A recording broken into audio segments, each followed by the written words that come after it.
Robotic सर्जरीचे फक्त फायदेच आहेत का? का त्याच्यामागे काही तोटे पण आहेत?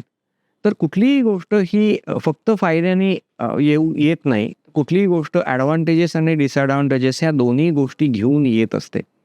सो रोबोटिक सर्जरीचे डिसॲडव्हांटेजेस काय आहेत? तर सगळ्यात महत्त्व म्हणजे किंमत ही नॉर्मल लॅप्रोस्कोपिक सर्जरीपेक्षा किंवा ट्रेडिशनल सर्जरीपेक्षा जास्त असते.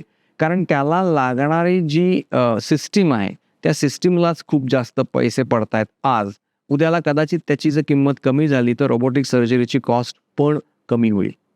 दुसरी महत्त्वाची गोष्ट म्हणजे त्याच्याकरता वेगळ्या स्वरूपाचं ट्रेनिंग डॉक्टरांनी घेणं गरजेचं असतं आणि त्याच्यामुळे इनॅडिक्वेट ट्रेनिंग घेऊन जर आपण रोबोटिक सर्जरी उद्याला करायला गेलो, तर त्याच्यामध्ये रिस्क वाढणार आहे पेशंटला.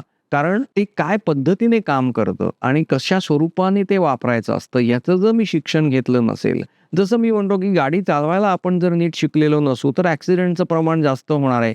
त्याच पद्धतीने इथं पण आहे. आपण जर स्किल ते अक्वायर केलेलं नसेल, तर ॲक्सिडेंट्स होण्याचं प्रमाण जास्त आहे.